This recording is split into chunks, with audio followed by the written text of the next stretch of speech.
You can't be serious, Father, I said, my voice wavering as I stared at him across the massive glass conference table. The floor-to-ceiling windows of Bennett Medical Group's executive floor offered a panoramic view of the hospital campus below, a kingdom Victor Bennett had built from the ground up, and one he refused to let me help lead. My father leaned back in his ergonomic chair, his silver hair perfectly coiffed, his expression calm and composed as always.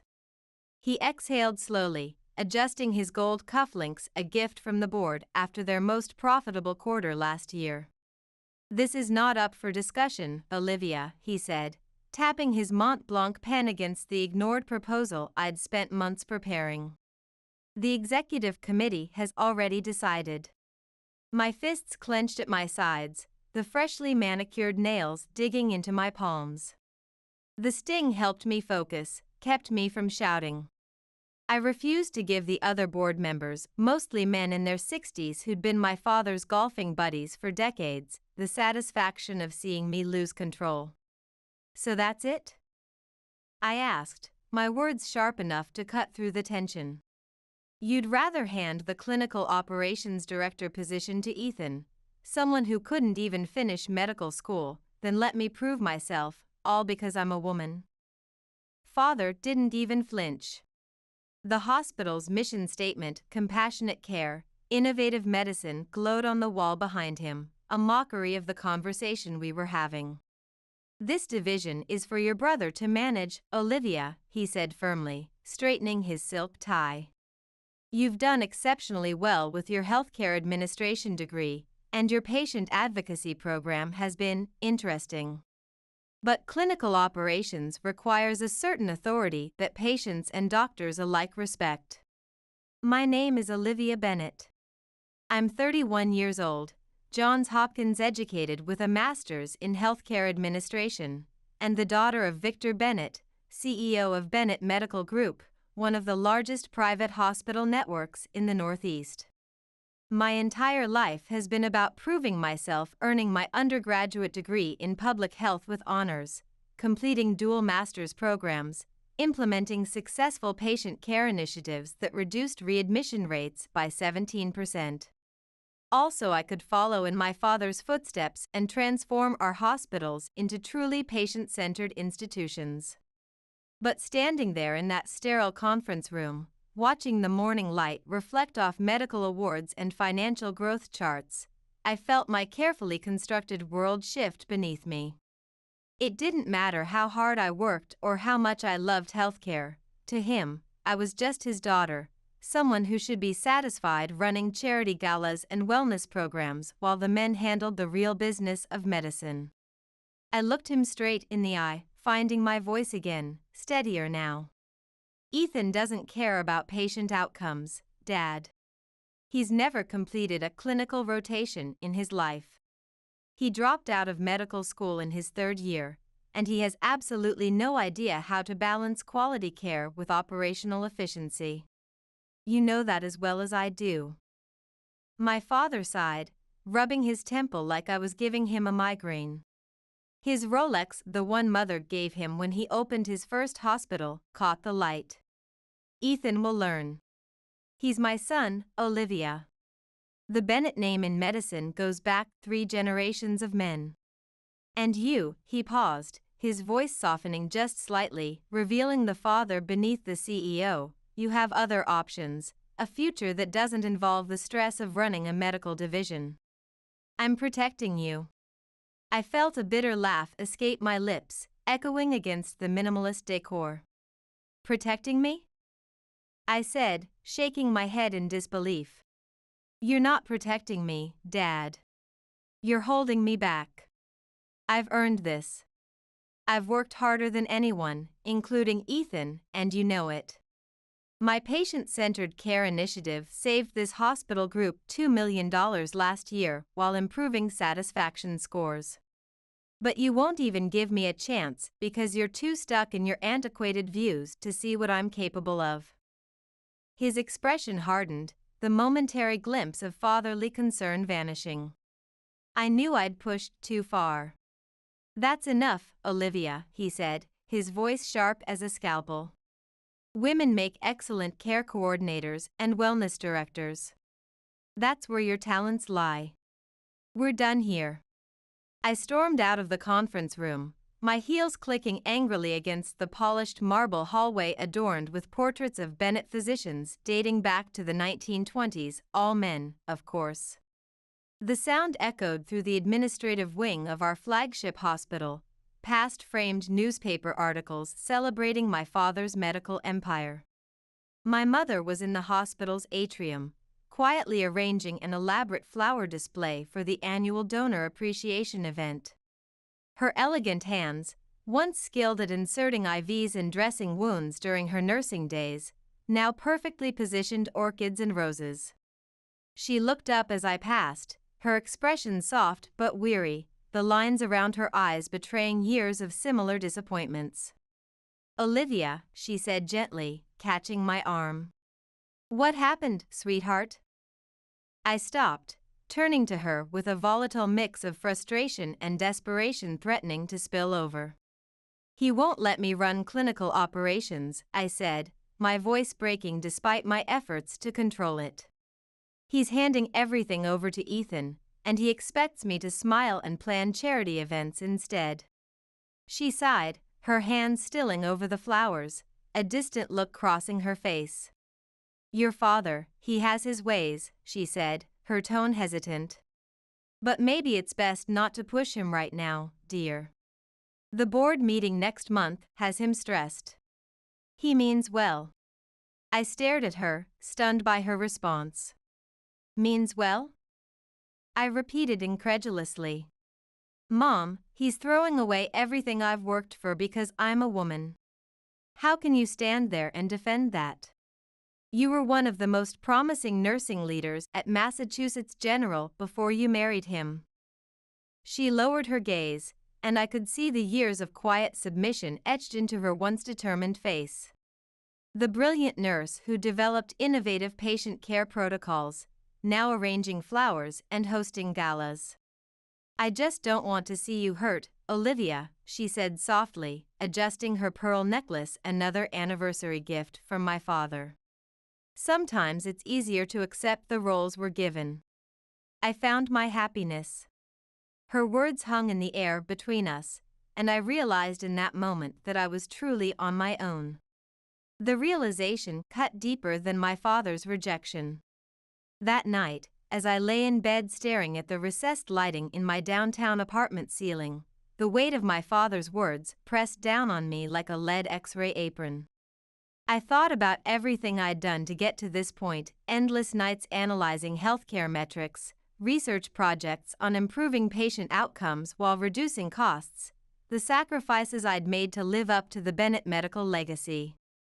The prestigious summer internships I'd secured on my own merit. The innovative care protocols I'd developed that were now being implemented in hospitals across 3 states. And for what? To be told I didn't belong in leadership, that my only value was to organize fundraisers and marry into another powerful medical family? The thought made my stomach turn like I'd swallowed something toxic. The next morning, I was halfway through packing my credentials portfolio when the door to my home office creaked open. My mother stood there, her face pale with confusion, still elegant in her designer suit ready for another hospital function. "Olivia, what are you doing?" she asked, her voice laced with worry, as darting to the open laptop displaying my CV and the framed medical administration license I'd just removed from the wall. Before I could answer, my father appeared behind her, his brows furrowed in irritation, white coat still on from his symbolic weekly rounds. "What's all this?" he demanded, stepping into the room, the scent of expensive aftershave and hospital antiseptic following him. "Where do you think you're going?" Ethan showed up last, leaning casually against the doorframe, still in wrinkled scrubs though I knew he hadn't set foot in an examination room in years. "Planning a sabbatical, sis?" he asked with that familiar smirk. "The wellness center in Aspen is amazing this time of year." I closed my portfolio with a snap and stood tall, facing them all. I'm leaving Bennett Medical Group, I said simply, my voice steadier than I'd expected. Since I'm not welcome in a leadership role and apparently don't belong in this family's vision for healthcare, I'm going to find an institution that values evidence-based management and patient-centered care. My father's face darkened like storm clouds gathering, and my mother clutched her necklace, looking like she was about to cry. Olivia, she said softly, don't do this. Let's talk about it. Your father has been under tremendous pressure with the merger negotiations. But I shook my head, my resolve unshaken. There's nothing to talk about. You've all made your priorities crystal clear. My father's jaw tightened, and he stepped closer, his imposing presence filling the room just as it did during board meetings. Don't be ridiculous, Olivia, he said, his tone cold and dismissive. This is your legacy. The Bennett name opens every door in medicine. Where else would you go? And for what? To make some sort of feminist point? I met his gaze without flinching, something I'd trained myself to do since my first clinical rotation. Yes, Dad, I said firmly, to make a point that I'm worth more than being pushed aside for someone who couldn't handle the pressure of medical school.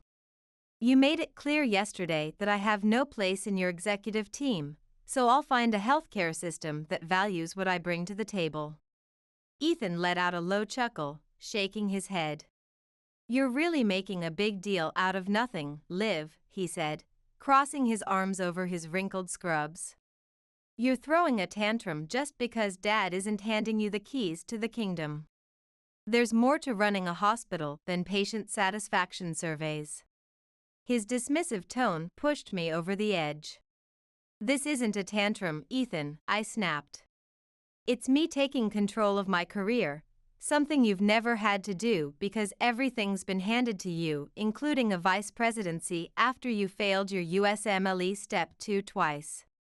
My father raised a hand, silencing us both. Enough, he said sternly. Olivia, you're not leaving. You belong here with Bennett Medical. The community wellness program needs your touch. I shook my head, picking up my portfolio and medical journals. No, Dad. I belong somewhere I'm valued for my brain, not my touch, and clearly, that's not here. I walked past them, my certification documents and laptop under my arm as I made my way down the hallway lined with family photos, graduation ceremonies, hospital ribbon cuttings, charity galas, the visual history of the Bennett medical dynasty. My mother followed, her heels clicking anxiously on the hardwood floors. Olivia, please don't go, she said softly. We can figure this out as a family. Your father just needs time to see your potential. I stopped at the entrance and turned to look at her, this woman who had once been a pioneering nurse leader before marrying into the Bennett legacy, who had slowly surrendered her own medical career for family harmony. Mom, I said gently, I love you, but I can't keep pretending that things will change if I stay. Dad's had 8 years since I completed my master's degree to see my potential. He won't suddenly have an epiphany now. My father stood at the end of the hallway, watching silently, his expression unreadable behind his wire-rimmed glasses. Ethan leaned against the family portrait wall, clearly unfazed, scrolling through his phone like my departure meant nothing. I opened the front door and turned back one last time. When you're ready to treat me like a qualified healthcare administrator and not just a daughter who needs to marry well, you know where to find me, I said, my voice calm but firm. Then I walked out, the crisp morning air hitting my face as I closed the door behind me. For the first time since I'd joined Bennett Medical Group after graduation, I felt my shoulders relax, the weight of constant scrutiny lifting. I felt truly free to practice the kind of medicine I believed in. I didn't look back at the building that housed both my family's residence and the administrative headquarters of Bennett Medical Group. The symbolism wasn't lost on me. Work and family had always been inseparable in our world. After leaving Bennett Medical Group, within days, I secured an interview at Metro Community Health Center, one of the most respected public hospitals in the region. They didn't care that I was a Bennett. All they cared about were my credentials, my innovative approaches to healthcare administration, and my passion for patient-centered care.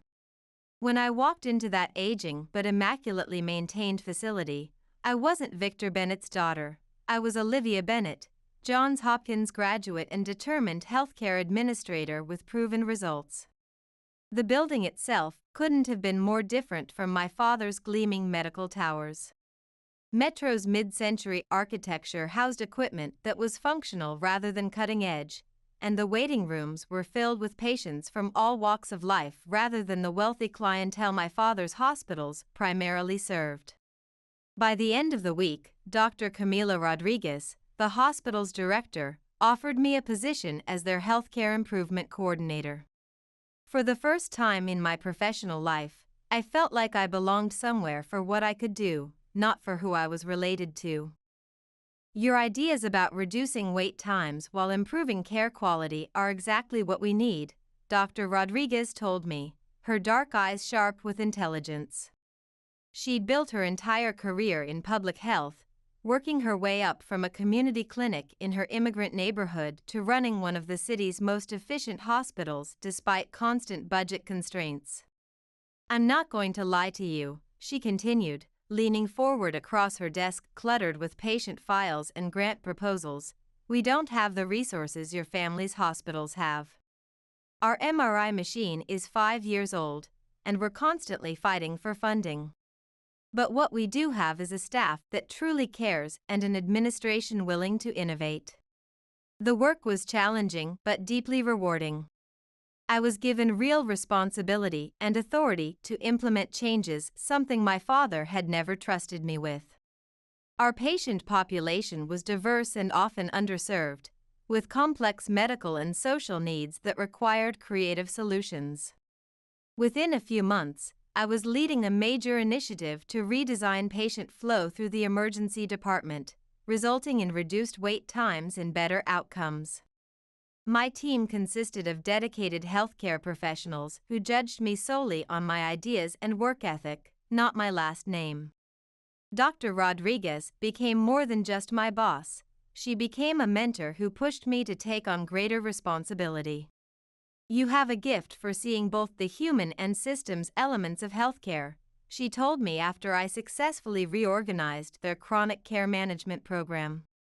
"That's rare, especially in administrators who haven't worked directly with patients." As much as I was thriving professionally, the nights were harder.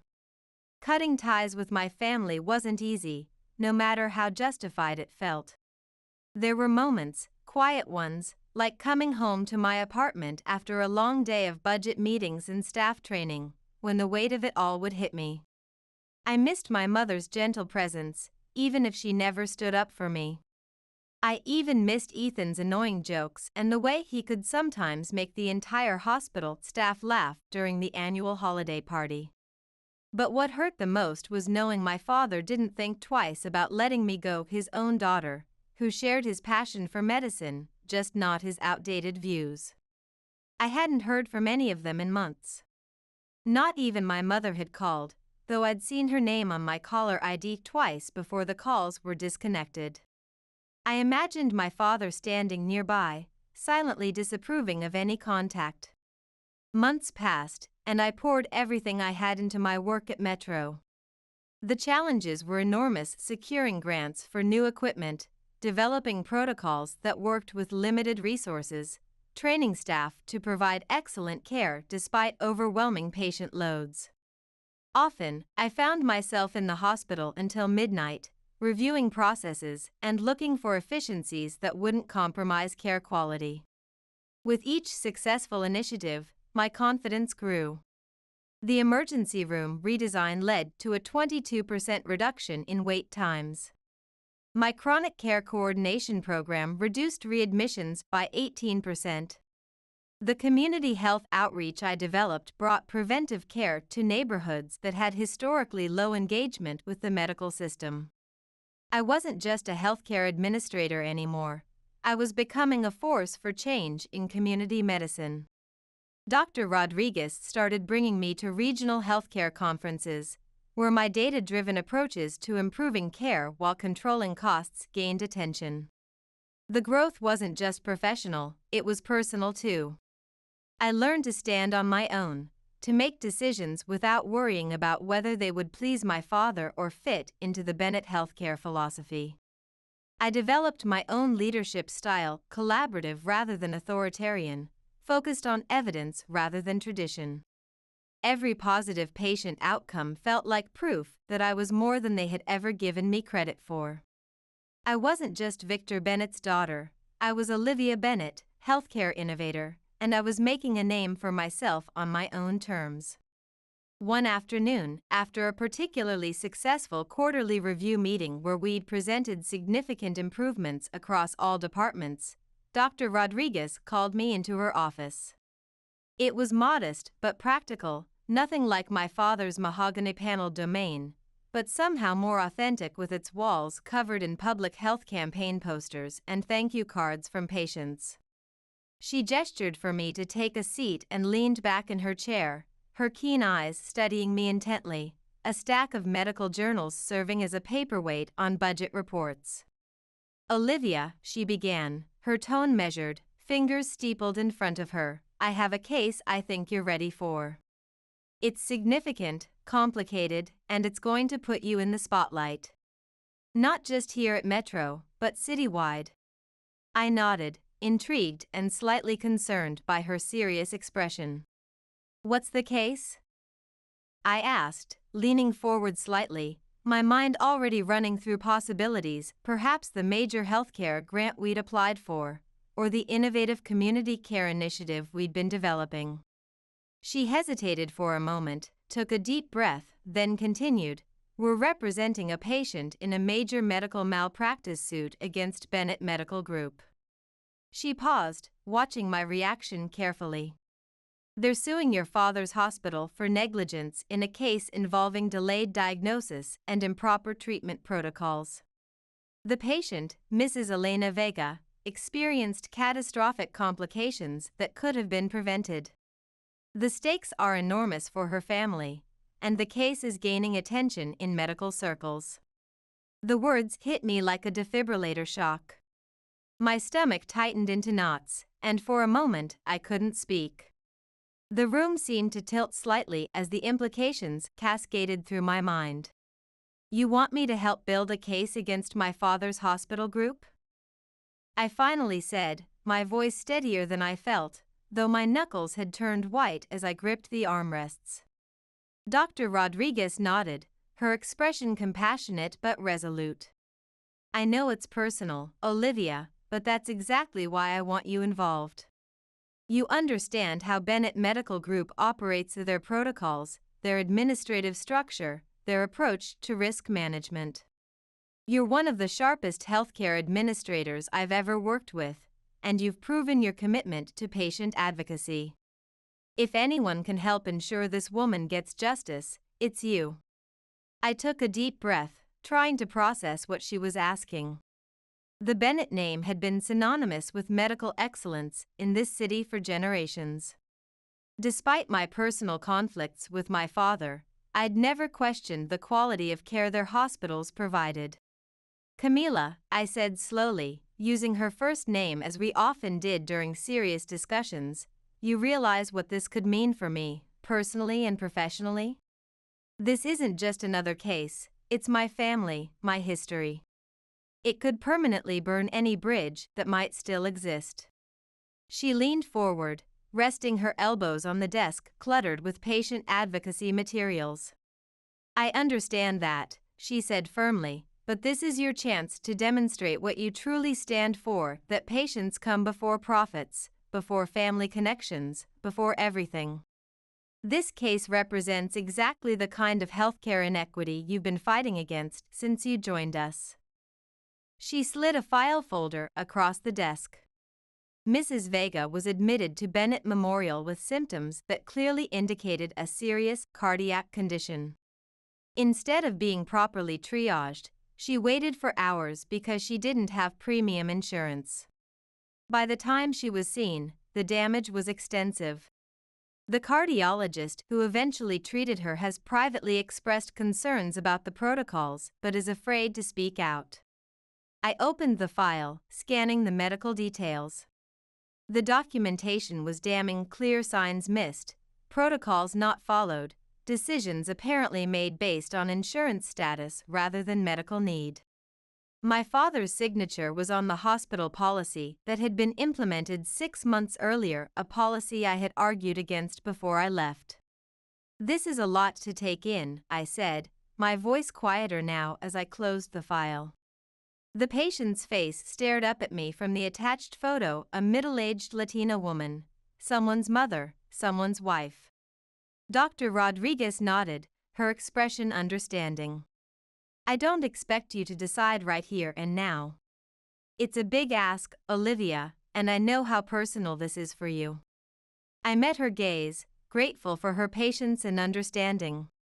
"Would it be all right if I reviewed the complete file first? I need to think about how this could affect everything, not just my career, but..." I trailed off, unsure how to finish the sentence.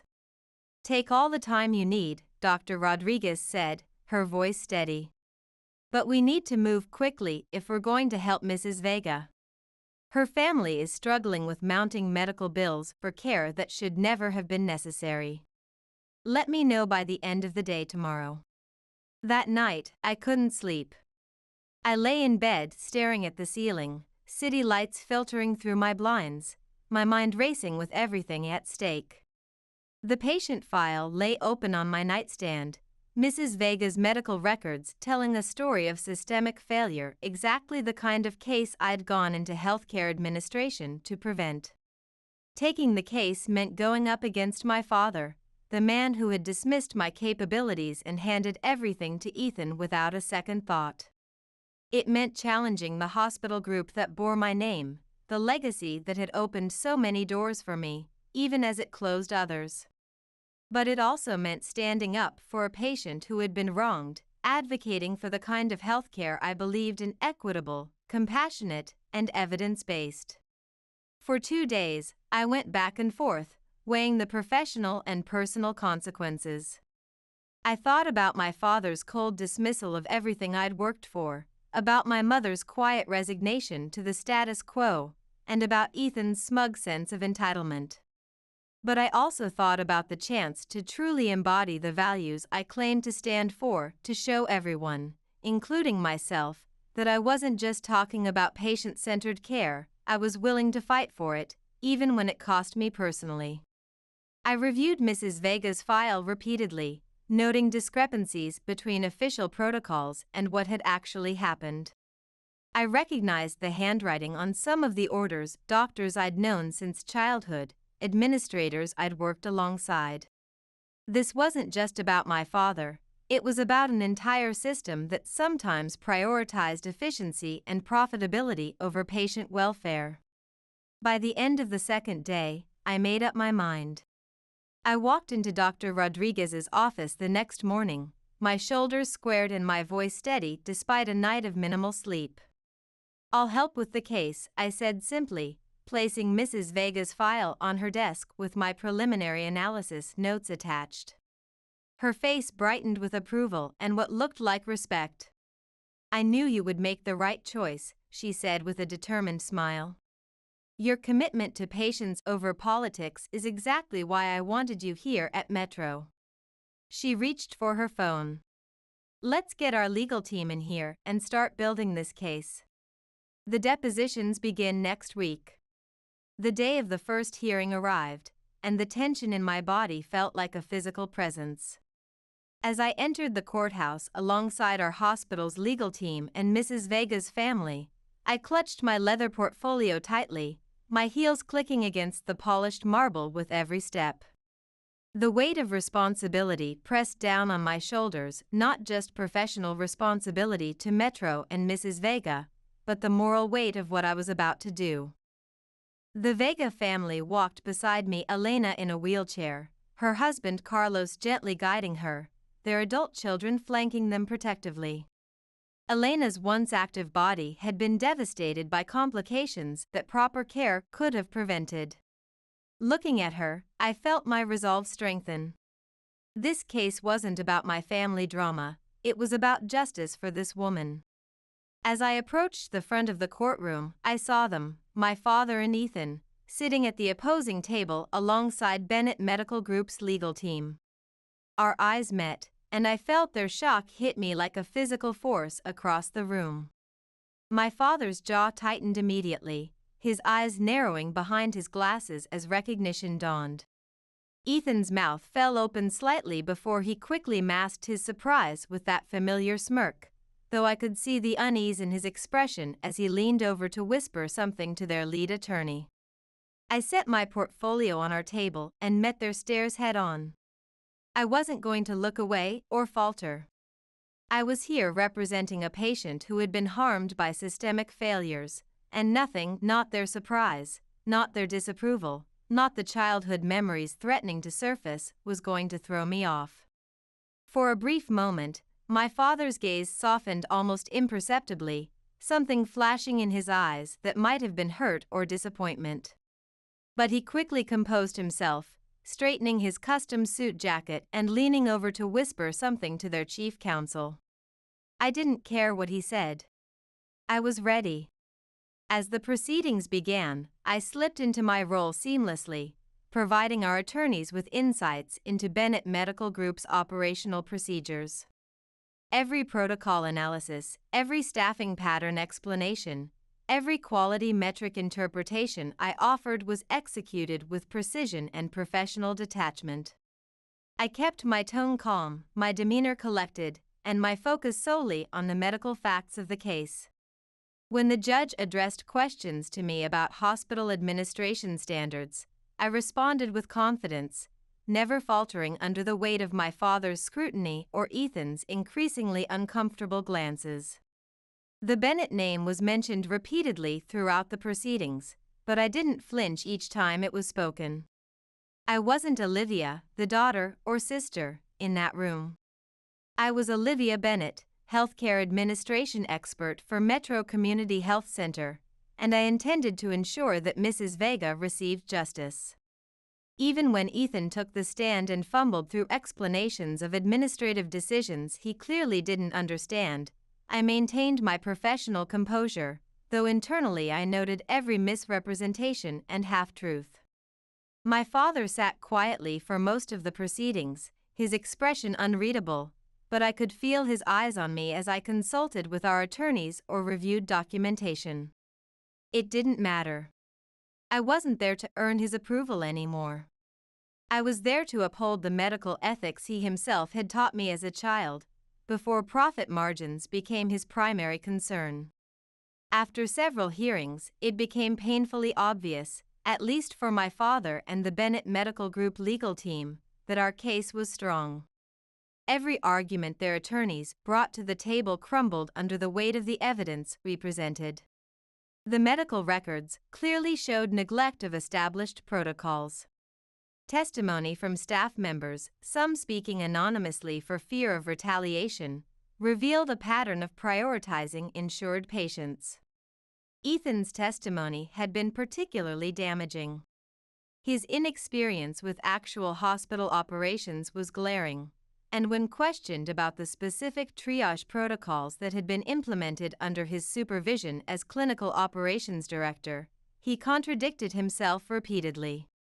My father tried to step in once or twice, but even his considerable influence couldn't salvage the damage Ethan's testimony had done.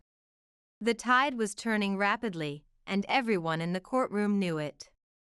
By the fourth hearing, Bennett Medical Group proposed a settlement. I could see the frustration etched into my father's face as their lead counsel approached ours with the terms. After several rounds of negotiations, with Mrs. Vega and her family fully involved in the decision-making process, we agreed to a resolution that included not just substantial financial compensation, but also, at my insistence, mandatory protocol changes and staff retraining at all Bennett facilities. As the settlement documents were being signed, I caught my father glancing at me from across the room. He looked defeated, but there was something else in his expression, something that might have been regret, or perhaps reluctant respect. Ethan, on the other hand, avoided my gaze entirely, staring at his phone like a teenager being scolded. I didn't approach either of them.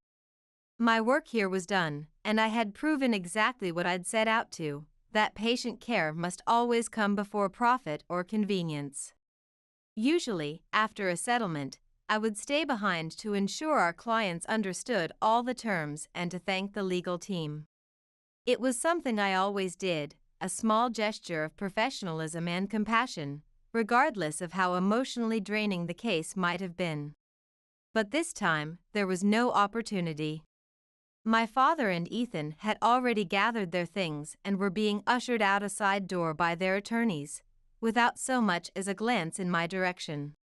No acknowledgement, no professional courtesy, not even a curt nod. It stung more than I wanted to admit. Even after everything, some childish part of me had hoped for some kind of recognition, some small sign that they'd seen what I was capable of and respected it. Instead, they walked away, silent and defeated, leaving me standing there with the weight of unfinished personal business pressing on my chest.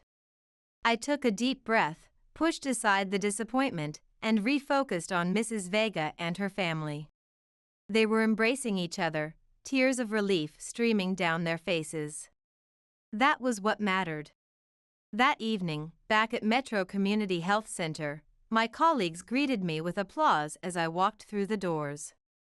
Dr. Rodriguez was the first to approach, meeting me in the lobby with a warm embrace and an approving smile. "Well done, Olivia," she said, guiding me toward the staff lounge where a small celebration had been arranged.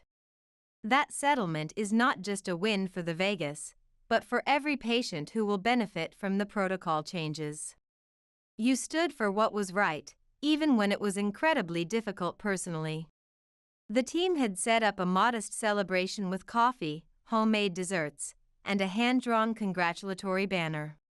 It was nothing like the elaborate catered affairs Bennett Medical would have arranged, but the sincerity made it infinitely more meaningful. Mrs. Vega and her family had come to express their gratitude as well.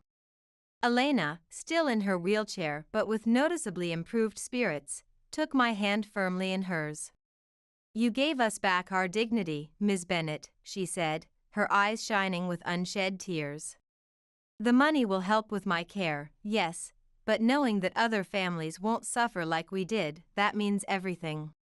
For the first time that day, I let myself truly smile. Surrounded by people who valued me for my principles and hard work, I felt a sense of accomplishment that no words from my father or Ethan could have given me. This victory belonged to Mrs. Vega and to the values I'd chosen to uphold. Later that night, alone in my apartment, the city lights created patterns across my living room as I sat by the window with a glass of wine. The adrenaline from the day had worn off, and in the quiet, my thoughts inevitably drifted back to my family.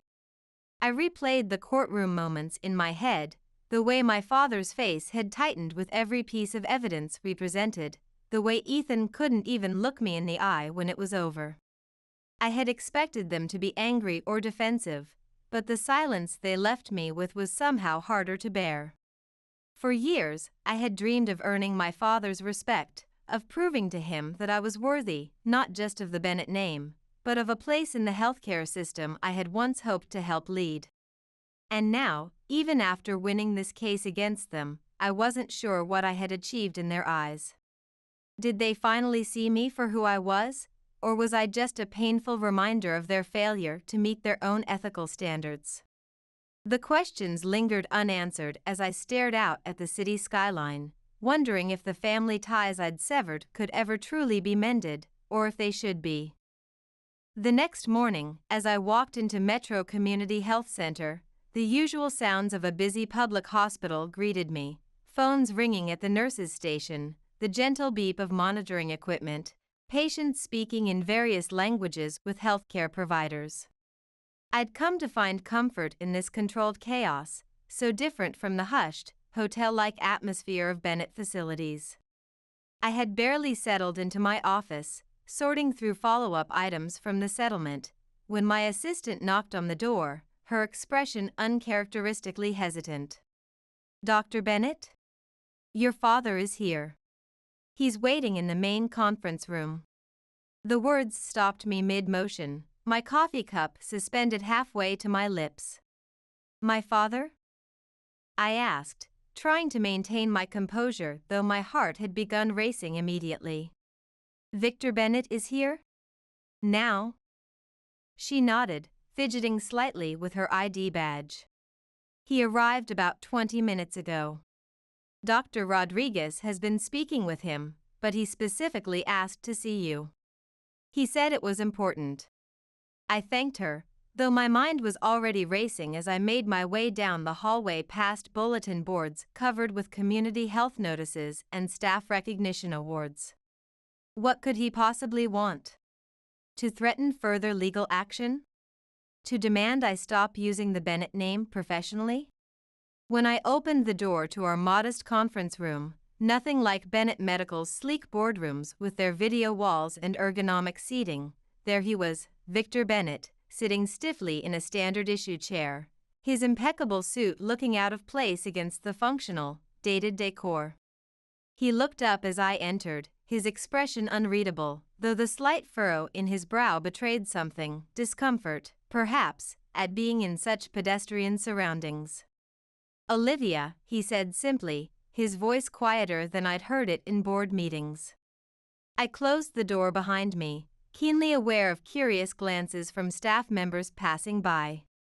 This would be through the hospital grapevine within minutes. "Dad," I replied, keeping my tone even and professional. "What brings you to Metro? I imagine this isn't your usual hospital tour." He stood up slowly, smoothing his custom-tailored jacket as though gathering his thoughts. "I came here to speak with you directly," he said, his tone measured but serious, "to say some things that are long overdue." I walked over to the conference table, setting my files down carefully, maintaining the physical barrier between us. "All right," I said, crossing my arms. "I'm listening." He hesitated, glancing around the well-worn conference room with its outdated technology and motivational posters about teamwork, before turning back to me. "You were exceptional during those proceedings, Olivia," he began, his voice softening slightly. "I've worked with healthcare administrators for 40 years, some of the best in the business, and what you did, your analysis, your understanding of both clinical and administrative factors, your advocacy for the patient, it was remarkable. You left no doubt about who the better administrator was." His words caught me off guard, but I maintained my composed expression, waiting for the other shoe to drop. This wasn't just a social call to deliver compliments.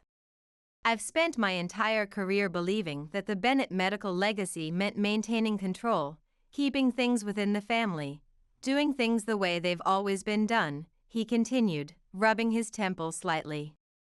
I thought I was doing the right thing, pushing Ethan to step up, even when I knew deep down he wasn't suited for hospital administration. He lacks your analytical mind and your compassion for patients. He paced slightly, the action so uncharacteristic that I found myself genuinely surprised. Victor Bennett didn't pace, he commanded rooms from a position of authority. "The Vega case," he said, stopping to look directly at me. "It forced me to see what our hospitals have become under certain policies. Policies I approved. It's not what I went into medicine to do. And watching you fight for that patient, it reminded me of why I became a doctor in the first place." He drew a deep breath. "I failed you, Olivia. You've worked harder than anyone, earned every credential, produced measurable improvements in every program you've touched. And I failed to recognize that because I was too attached to outdated notions about leadership." I blinked, unprepared for this admission. This was the man who had spent years dismissing my achievements, telling me to focus on appropriate aspects of healthcare. And now he was standing here in the heart of Metro Community Health Center, admitting he was wrong. Why now? I finally asked, my voice steady but cautious. Why are you telling me this now, after everything that's happened? He met my gaze, his blue eyes, so like my own, filled with an honesty I hadn't seen since I was a child following him on hospital rounds. Because I saw what you're capable of, he said simply, and I realized I've been a fool. Ethan isn't ready to lead clinical operations, and he may never be. But you've proven you have what it takes, not just to manage, but to transform healthcare. He stepped closer, his tone almost pleading, another first in my experience. Olivia, I'm asking you to come back to Bennett Medical Group. Not as a wellness coordinator or community outreach director, but as our new Chief Patient Care Officer. The board has already approved the position. The hospital group needs your vision. I need your perspective. The words hung in the air between us, and for a moment, I didn't know how to respond. I had spent so long fighting for this kind of recognition, dreaming of hearing those words from him, but now that they were here, I found myself filled with conflicting emotions. What about Ethan? I asked finally, needing to understand the full picture. What happens to him in this restructuring? My father's face tightened slightly, and he nodded slowly. Ethan will remain with the organization, but in a role better suited to his abilities. Public relations and community engagement, he's always been good with people in a social context. This is about you, Olivia. It's about giving you the authority you've earned and bringing Bennett Medical back to the patient-focused institution it was meant to be. I took a deep breath, watching a nurse wheel a patient past the conference room window, a reminder of why I'd gone into healthcare administration in the first place. I need time to think about this, I said finally, my voice calm but firm. This isn't something I can decide on the spot. A lot has happened, and I've built something meaningful here at Metro.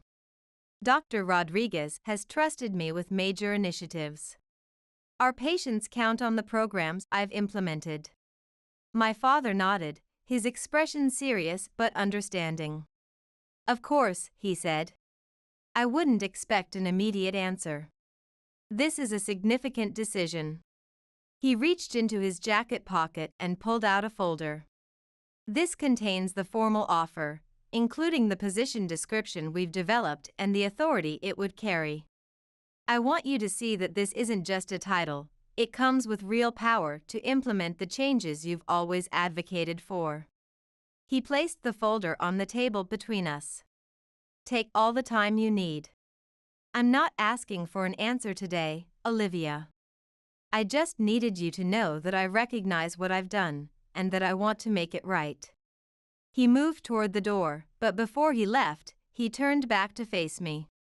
Olivia, he said, his tone softer now, the clinical detachment momentarily gone. I know I haven't said this enough, or maybe ever, but I am proud of you. Watching you in that courtroom, fighting for that patient's rights, you were better than I ever was, better than I taught you to be. You learned that on your own. His words hit me harder than I expected, and for a moment, I just stared at him, unsure of how to respond to this version of my father I barely recognized. He gave me a small, almost hesitant smile before turning and walking out of the conference room, leaving me alone with the offer folder and my thoughts.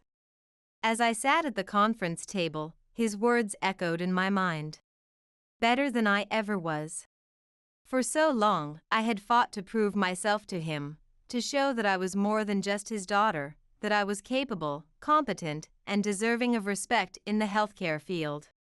And now, hearing those words, I felt a complicated surge of pride and lingering hurt that I couldn't simply ignore. Now it's nearly midnight, and I'm lying in bed staring at the ceiling, the offer folder open on my nightstand, its contents meticulously reviewed 3 times. My father's proposal is everything I've worked for, everything I thought I wanted: executive authority to implement patient-centered reforms throughout the entire Bennett medical system, with direct reporting to the board, not through my father. But going back would mean stepping into a world where I was once dismissed, where I'd have to navigate the shadows of old wounds and fractured trust. It would mean working alongside Ethan, knowing the resentment he might harbor. It would mean facing staff who had witnessed my departure and now my return under dramatically different circumstances. And yet, staying where I am has its own complexities. Metro Community Health Center has been good to me, and I've grown here in ways I never imagined.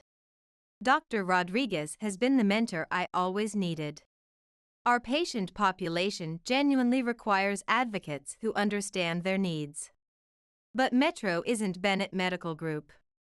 The resources are limited, the reach is smaller, and the system changes I could implement would never have the same widespread impact.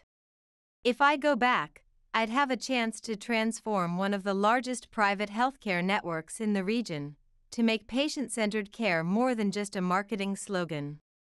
I could reshape the Bennett legacy on my terms, proving that compassionate care and financial sustainability aren't mutually exclusive. The faces of patients like Mrs. Vega float through my mind. How many more could benefit if Bennett's entire network adopted the reforms I've championed? How many lives could be improved or saved if I had the authority to implement system-wide changes? I haven't made up my mind yet. The choice feels momentous, and the weight of the decision keeps me awake, staring at the shadows playing across my bedroom ceiling. Dr. Rodriguez's words from earlier today replay in my thoughts. Whatever you decide, make sure it's for the right reasons, Olivia. Not for validation, not for your father, but for the patients and the kind of medicine you believe in. The choice ahead isn't just about a career move, it's about what kind of healthcare leader I want to be and what legacy I want to build, whether it bears the Bennett name or not. But maybe you can help. What would you do in my situation? Fight from within a flawed system with greater resources, or continue building something new with limited reach? Please share your thoughts in the comments. Healthcare is ultimately about people, and I'd love to hear your perspective.